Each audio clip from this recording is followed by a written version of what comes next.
बहुत पहले की बात है। कश्मीर की घाटी में एक राजा रहता था। राजा का महल झेलम नदी के किनारे था। एक दिन रानी महल के झरोखे से बाहर देख रही थी। उसने एक मछली बेचने वाली को देखा जो मछलियों से भरी टोकरी लेकर शहर में बेचने जा रही थी। रानी ने मछली वाली को ऊपर बुलाया। मछली वाली ने अपनी टोकरी नीचे रखी। टोकरी में ऊपर ही एक बहुत बड़ी मछली थी। ये मछली नर है या मादा? अगर मादा होती तो मैं ले लूँगी, रानी ने ऐसा कहा। तभी मछली जोर से हंसी और टोकरी में नीचे चली गई। रानी और मछली वाली दोनों मछली के हंसने से डर गई। मछली वाली ने जल्दी से टोकरी उठाई और वहाँ से चली गई। रानी सोच में पड़ गई। मछली को हंसते हुए तो न कभी देखा और न ही कभी सुना था। जरूर ये कोई विशेष मछली होगी। जब तक मछली के हंसने का रहस्य का पता नहीं लगा लूँगी, मैं चैन से नहीं बैठूँगी। शाम को जब राजा महल में आए तो रानी ने मछली की हंसी के विषय में बताया। तब राजा बोले, मछली आपकी बात सुनकर हंसने लगी, ये तो बड़े अचरज की बात है। रानी बोली, मुझे कुछ नहीं पता, आपको ये पता लगाना ही पड़ेगा कि मछली क्यों हंसी। दूसरे दिन राजा का दरबार लगा था। राजा ने सारी बात बताई और बोले, क्या कोई बता सकता है कि मछली क्यों हंसी? जब कोई कुछ नहीं बोला तो राजा ने अपने सिपाही से कहा कि 6 माह के अंदर वह मछली के हंसने का कारण पता लगाकर बताए, वरना उनका सिर धड़ से अलग कर दिया जाएगा। सिपाही उसी दिन से मछली के हंसने का कारण पता करने में लग गए। बड़े बड़े ज्ञानी पंडितों से, जादूगरों से, साधु सन्यासियों से सबसे पूछा, कोई कुछ नहीं बता सका। 5 महीने बीत गए और सिपाही कुछ पता नहीं लगा सके। उन्हें अपनी मृत्यु सामने दिखाई दे रही थी। उन्होंने अपने बेटे मोहन को बुलाया और कहा, बेटे, मुझे तो 1 महीने बाद राजा मरवा देगा। कहीं राजा का क्रोध तुम पर भी ना उतरे, इसलिए तुम यहाँ से चले जाओ। मोहन अपने पिता से बहुत प्यार करता था। वह बोला, मैं आपको अकेला छोड़कर नहीं जाऊँगा। सिपाही ने उसकी एक नहीं सुनी और समझा बुझाकर सफर पर भेज दिया। मोहन दुखी मन से बिना सोचे समझे जो रास्ता मिला उसी पर चल दिया। चलते चलते रास्ते में मोहन को एक किसान मिला। किसान शहर से सामान आदि खरीदकर अपने गांव जा रहा था। मोहन ने सोचा, एक से भले 2, वह भी किसान के साथ साथ चलने लगा। थोड़ी देर में वह एक पहाड़ी के ऊपर थे। नीचे झेलम नदी की पतली धार दिखाई दे रही थी और ऊपर देवदार के पेड़ों का जंगल। दोनों एक पत्थर पर बैठकर सुस्ताने लगे। मोहन ने जेब से एक चाकू निकाला और उस किसान को दे दिया और बोला, आप यह चाकू लीजिए और जंगल में से 2 घोड़े ले आइए। और हाँ, चाकू संभाल कर रखिएगा, ये बहुत कीमती है। चाकू लेकर मैं जंगल में घोड़े पकड़ लाऊं?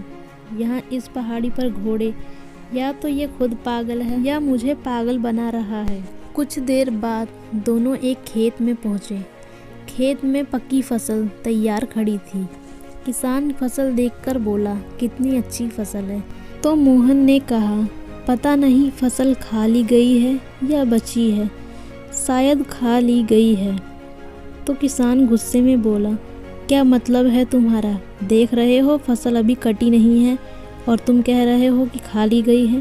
तभी मोहन ने बोला, मैंने तो यूं ही कह दिया था। और वह दोनों फिर चलने लगे। चलते चलते वह दोनों फूलों की एक घाटी पर पहुँचे जिसके पास एक नदी बह रही थी। उस नदी के पास पहाड़ भी थे और उस पहाड़ी पर एक गांव बसा था। किसान अपने जूते उतार कर नदी पार करने लगा। नदी पार करके उसने पीछे मुड़ा तो देखा कि मोहन जूते पहनकर ही नदी पार कर रहा है। फिर किसान ये सोचता है, ये तो सचमुच पागल है। गांव के पास पहुंचकर किसान बोला, मेरे घर चलो, कुछ खा पी कर और आराम करके आगे के सफ़र पर निकल जाना। मोहन बोला, मुझे बड़ी खुशी होगी आपके घर चलकर, लेकिन क्या आपके घर की छत इतनी मजबूत है कि आप मुझे अपने घर ले जा सके? इस पर किसान को बहुत गुस्सा आया और कहा, मैंने तो शराफत के नाते ही तुमसे पूछ लिया, तुम्हें नहीं आना है तो मत आओ। लेकिन मेरा अपमान मत करो। इतना कहकर किसान अपने घर की तरफ चल दिया। किसान की एक बेटी थी जिसका नाम था राधा। राधा ने अपने पिताजी से पूछा, पिताजी आप इतने गुस्से में क्यों हो? तो किसान ने कहा, अरे एक लड़का है जो रास्ते में मेरे साथ था।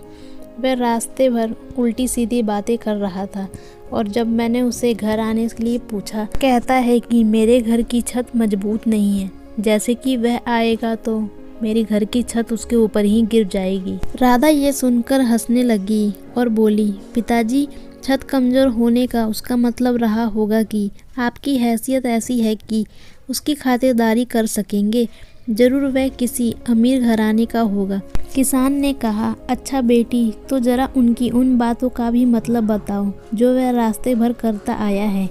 और किसान ने राधा को सारी बात बता दी। राधा थोड़ी देर सोचती रही और बोली, ये लड़का बहुत समझदार और बुद्धिमान है।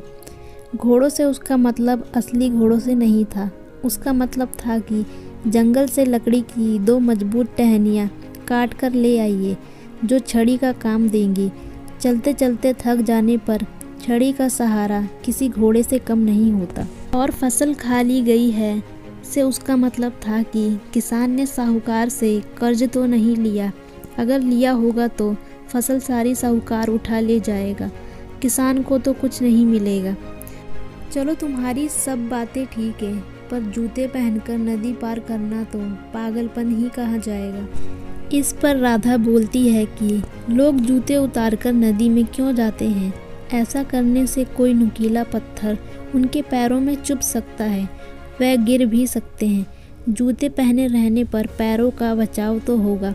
यह सुनकर किसान बोला, अरे ये लड़का तो सचमुच बहुत बुद्धिमान है, मैं अभी उसे लेकर आता हूँ। इधर राधा ने सोचा क्यों ना वह भी लड़के की परीक्षा ले। उसने एक थाली में 12 रोटियां रखी, एक कटोरा खीर का भरकर रखा और दूध से लबालब भरा हुआ एक जग रखा। थाली नौकर को देकर बोली, यह थाली मोहन को देना और कहना कि साल में 12 महीने होते हैं, पूरे चांद की रात है और सागर में पानी लबालब भरा है। नौकर लालची था। उसने सोचा अगर मैं ये थोड़ा खाना खा लूँ तो लड़के को क्या पता चलेगा। उसने एक रोटी खीर के साथ खा ली, फिर जग में से थोड़ा दूध भी पी लिया। फिर उसने जाकर थाली मोहन को दे दी। मोहन ने थाली रख ली और नौकर से कहा, आप अपनी मालकिन को शुक्रिया कहिएगा और कहिएगा कि साल में 11 महीने होते हैं, आधे चांद की रात है और सागर में पानी लबालब नहीं है। नौकर ने आकर राधा को मोहन का संदेश सुना दिया। राधा समझ गई कि नौकर ने थाली में से खाना खाया है। नौकर ने मान लिया कि उसने चोरी की है। किसान ने पूछा कि तुम्हें यह कैसे पता कि नौकर ने थाली में से खाने की चोरी की है? राधा बोली, पिताजी मैंने 12 रोटियां रखी थी, मतलब साल में 12 महीने। कटोरा भरकर खीर रखा था, यानी पूरे चांद की रात, और सागर में लबालब पानी, मतलब जग दूध से भरा है। मोहन ने कहलवाया, साल में 11 महीने हैं, मतलब 11 रोटियां, आधे चांद की रात, मतलब कटोरा आधा खाली, और सागर में पानी कम है, मतलब जग में दूध कम है। किसान बोला, वाह तुम दोनों का जवाब नहीं, तुम दोनों वाकई में बहुत बुद्धिमान हो। जब शाम को मोहन घर आया तो मोहन ने अपने पिता और मछली की हंसी के बारे में बताया और बोला, अगर जल्द ही मछली की हंसी का रहस्य नहीं सुलझा तो मेरे पिता की जान चली जाएगी। क्या आप कुछ मदद कर सकती हैं? राधा चुप होकर थोड़ी देर सोचती रही। कुछ देर में उसके होठों पर मुस्कान आ गई और बोली, चलिए मैं आपके साथ चलती हूँ। मैं राजा के पास ही जाकर मछली के हंसने का रहस्य बता दूंगी। मोहन राधा के साथ उसी वक्त अपने नगर की तरफ चल दिया। उसके पिता चिंता के मारे खाट से लग गए थे। मोहन को देखकर बोले, तुम क्यों आ गए? मैंने तुम्हें आने से मना किया था। पिताजी आपकी चिंता खत्म हुई। राधा मछली की हंसी का रहस्य समझ गई है। आप हमारे साथ फौरन राजा के पास चलिए। राजा बोले, क्यों सिपाही, मछली क्यों हंसी, कुछ पता चला? हाँ महाराज, इसका उत्तर यह लड़की देगी। तभी राधा बोली, महाराज आपके महल में एक पुरुष स्त्री के भेष में रहता है। यह बात उस मछली को पता थी, इसलिए वह हंसी थी। राजा बोले, हमारे महल में पुरुष असंभव। तब राधा ने कहा, महाराज इसका फैसला अभी हो जाएगा। अब उसने एक बड़ा सा गड्ढा खुदवाया, फिर महल की सारी दासियों को उस गड्ढे को कूदकर पार करने के लिए कहा। कोई भी दासी उस गड्ढे को पार नहीं कर सकी, सिवाय उस दासी के जो असल में एक पुरुष था। वह एक चोर था और राजा के महल में चोरी करने के इरादे से रह रहा था। राजा ने उसे कारागार में डलवा दिया और राधा को बहुत सारी धन दौलत इनाम में दी।